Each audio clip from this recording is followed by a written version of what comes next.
The Lesson of Impermanence. By the time I stepped outside, the leaves were on fire. The grass hissed and gave way to smoke underneath. The flicker of a flame danced across them, setting them alight with but a little bit of coaxing. Most of the grass underneath was no longer the vibrant, lush green associated with summer.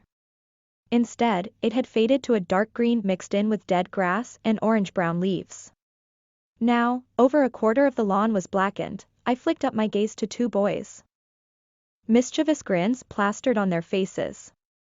One was tiny, obviously younger, and immediately tugged on the other boy's grass-stained jean at the sight of me. His whine was barely audible from across the yard, a gentle breeze trapezing through the area. The gesture, however, was clear. His arm stretched and pointed directly at me. I tried to ignore the way the color drained quickly from the young boy's face. The way his eyes widened and his mouth fell open slightly before he drew it shut. Insistence upon his brother's confusion and narrowed brows that I was, indeed, standing right on the rickety porch in front of house 17. "Are you scared?" "Don't be scared," I told the little boy, taking a few tentative steps toward him and cringing at his cries to the older boy. "She's talking to me. Oh please Matthew, you gotta believe me." With each word he grew more desperate and fearful. I didn't intend to scare. I wasn't one to terrorize children until they cried themselves to sleep at night. A few did, I knew. But not me.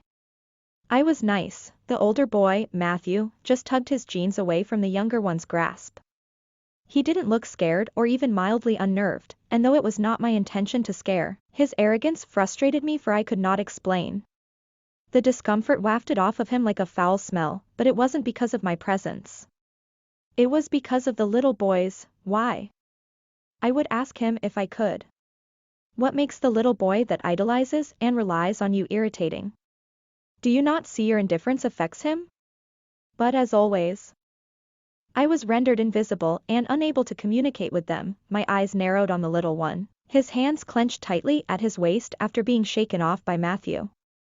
His eyes brimmed with frustrated tears that sent my anger aflame. "Is he your brother?" I managed to ask, not letting my emotion seep through, trying to calm the boy. He nodded once, glancing up at Matthew once and looking quickly away at the glare that ensued. "What is your name?" He hesitated, looking between his brother and me cautiously. A smart boy. Even at his young age, he knew talking to an invisible stranger on the grass was odd. It would make it even easier to invite him into the house. "Why don't you come inside for some hot chocolate, and we can talk some more?"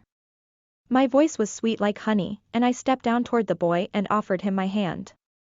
Slowly, carefully, he lifted his arm and took it. Matthew's back was turned, focused on turning more of my grass to tiny flames.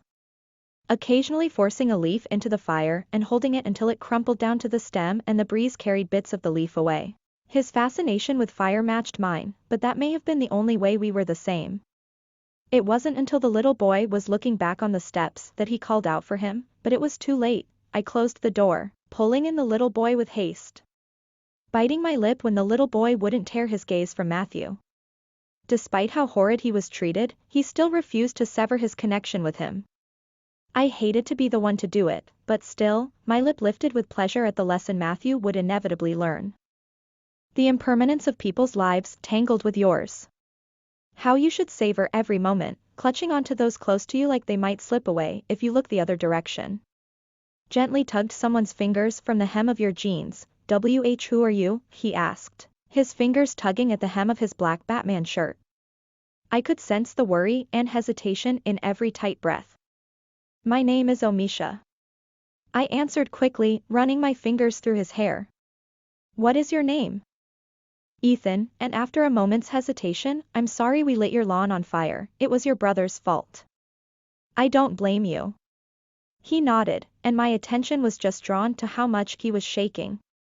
Ethan nodded slowly again, taking the time to glaze over the contents of the inside of my house.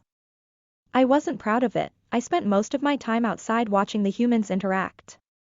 The walls were charred and burnt black, every piece of furniture nothing more than the metal bones of what it was.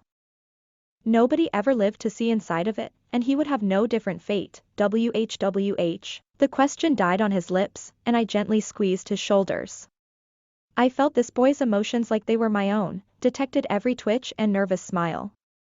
It's okay. I won't keep you for long.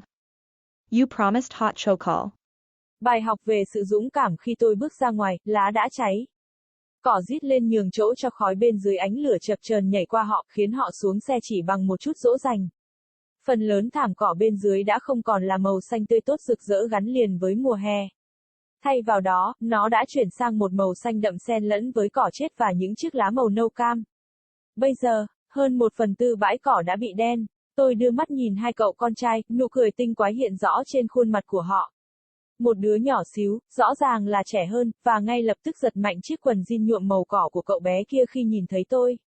Tiếng rên rỉ của anh hầu như không thể nghe thấy từ phía bên kia sân, một làn gió nhẹ lướt qua khu vực này. Tuy nhiên, cử chỉ rất rõ ràng. Cánh tay anh ấy duỗi thẳng và chỉ thẳng vào tôi. Tôi cố gắng phớt lờ cách màu sắc nhanh chóng thoát ra khỏi khuôn mặt của cậu bé. Cách anh ấy mở to mắt và miệng anh ấy hơi mở ra trước khi anh ấy ngậm nó lại. Năn nỉ trước sự bối rối và nhíu mày của anh trai rằng quả thật tôi đang đứng ngay trên mái hiên ọp ẹp trước nhà 17. Bạn có sợ không? Đừng sợ hãi, tôi nói với cậu bé. Tiến vài bước về phía cậu bé và rúm người lại với tiếng khóc của cậu bé lớn hơn. Cô ấy đang nói chuyện với tôi, ồ, làm ơn đi Matthew, bạn phải tin tôi. Với mỗi lời nói, anh ấy càng trở nên tuyệt vọng và sợ hãi hơn. Tôi không có ý định hù dọa, tôi không phải là người khủng bố trẻ em cho đến khi chúng tự khóc khi ngủ vào ban đêm. Một số ít đã làm, tôi biết, nhưng không phải tôi đã rất tốt. Cậu bé lớn hơn, Matthew, chỉ kéo chiếc quần jean của mình ra khỏi tay cậu bé. Anh ta trông không hề sợ hãi hay thậm chí có chút khó chịu, và mặc dù tôi không có ý định dọa nhưng sự kiêu ngạo của anh ta khiến tôi thất vọng mà tôi không thể giải thích được. Cảm giác khó chịu thoảng qua trong người anh như mùi hôi, nhưng đó không phải là do sự hiện diện của tôi. Đó là vì những cậu bé. Tại sao? Tôi sẽ hỏi anh ấy nếu tôi có thể. Điều gì khiến cậu bé thần tượng và dựa dẫm vào bạn phát cáu? Bạn không thấy sự thờ ơ của mình có ảnh hưởng đến anh ấy không? Nhưng như mọi khi tôi trở nên vô hình và không thể giao tiếp với họ. Mắt tôi nheo lại nhìn đứa nhỏ, hai tay siết chặt lấy eo sau khi bị Matthew hất ra. Đôi mắt anh ấy rưng rưng những giọt nước mắt bực bội khiến cơn giận của tôi bùng cháy. Anh ấy có phải là anh trai của bạn không? Tôi cố gắng hỏi, không để cảm xúc của mình ngấm vào, cố gắng trấn an cậu bé. Anh ta gật đầu một cái, ngước nhìn Matthew một lần và nhanh chóng nhìn ra chỗ khác trước ánh mắt chói lóa sau đó. Tên của bạn là gì? Anh ngập ngừng, thận trọng nhìn giữa anh trai và tôi. Một cậu bé thông minh, ngay cả khi còn nhỏ, anh ấy đã biết nói chuyện với một người lạ vô hình trên sân cỏ là một điều kỳ quặc. Việc mời anh ấy vào nhà sẽ dễ dàng hơn rất nhiều.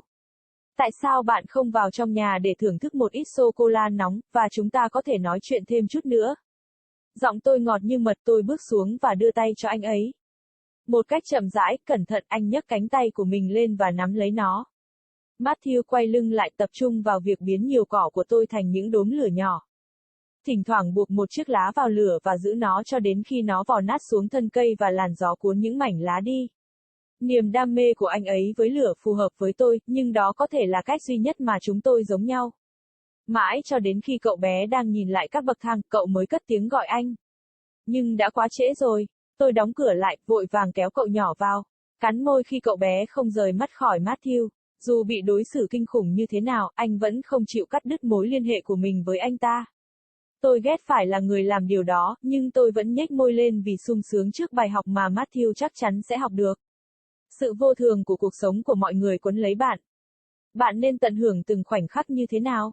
Ôm chặt lấy những người thân thiết với mình như thể họ sẽ vụt mất nếu bạn nhìn sang hướng khác. Nhẹ nhàng kéo ngón tay của ai đó khỏi gấu quần jean của bạn. Bạn là ai? Anh hỏi, ngón tay giật gấu áo người rơi đen.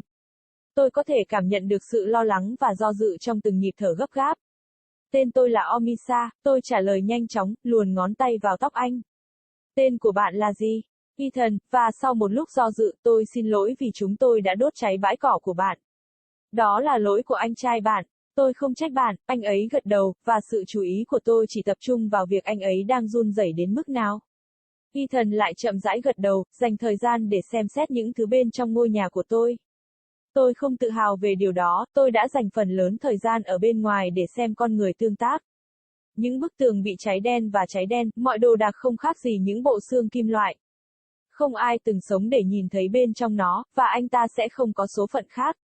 CWS câu hỏi tắt lịm trên môi anh, và tôi nhẹ nhàng siết chặt vai anh. Tôi cảm thấy cảm xúc của cậu bé này giống như cảm xúc của chính tôi, nhận ra từng cơn co giật và nụ cười lo lắng. Không sao đâu, tôi sẽ không giữ bạn lâu đâu. Bạn đã hứa với sô-cô-la nóng.